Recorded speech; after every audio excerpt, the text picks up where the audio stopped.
An Arab Palestine is a threat to Great Britain and a menace to the world. A Jewish Palestine is an asset to Great Britain and a blessing to the world.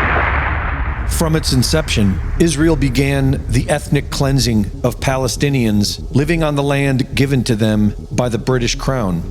The new Israelis used biological warfare by poisoning village wells, which was considered a war crime but ignored.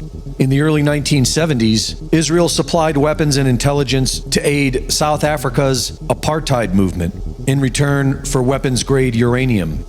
In 1982, thousands of Palestinians were executed in Israeli-run refugee camps, and the UN General Assembly labeled it an act of genocide.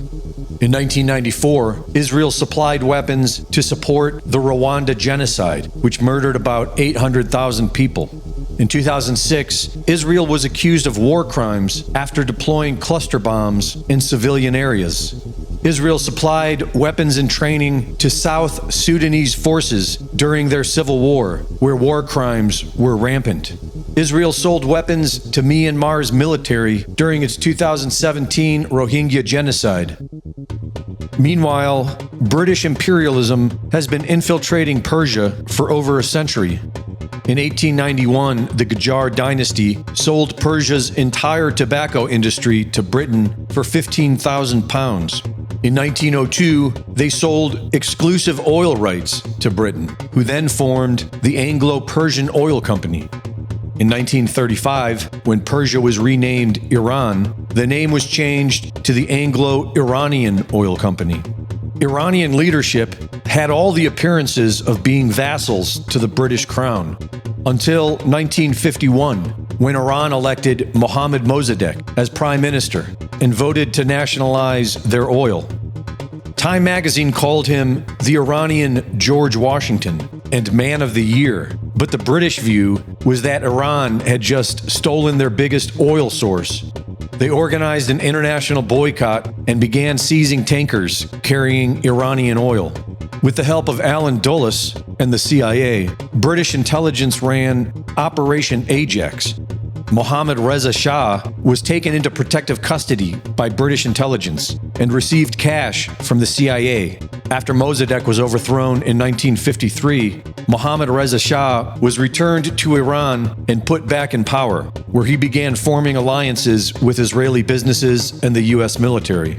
In 1954, the Anglo-Iranian Oil Company became the British Petroleum Company, or BP, and Mohammad Reza Shah was seen as a puppet of the crown. But things changed. The Shah became critical of Israel after their 1967 war crimes, and by the 1970s, the Shah had initiated the formation of the Organization of the Petroleum Exporting Countries, OPEC, and openly planned to terminate the 1954 Consortium Agreement, which provided Western oil companies 50% ownership of Iranian oil. The Shah officially gave an ultimatum that the Consortium Agreement would be terminated in 1979. But by 1979, the Iranian Revolution was led by the Ayatollah Khomeini, who was accused a year prior of being a British agent, and the 1954 Consortium Agreement was nullified by the Islamic Republic.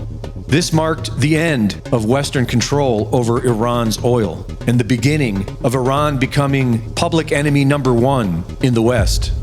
After 9/11, Iran became the final target in the U.S. military's long series of destabilizing governments. They are now in the crosshairs, and Reza Pahlavi, the crown prince of the Pahlavi dynasty, puppet to the British crown and Zionist, is being sold to the people as a new leader.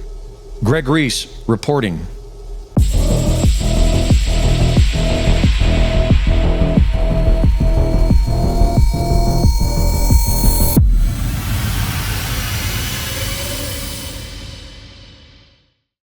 The Reese Report is now fully funded by my Substack subscribers. Subscribe today and support my work at gregreese.substack.com.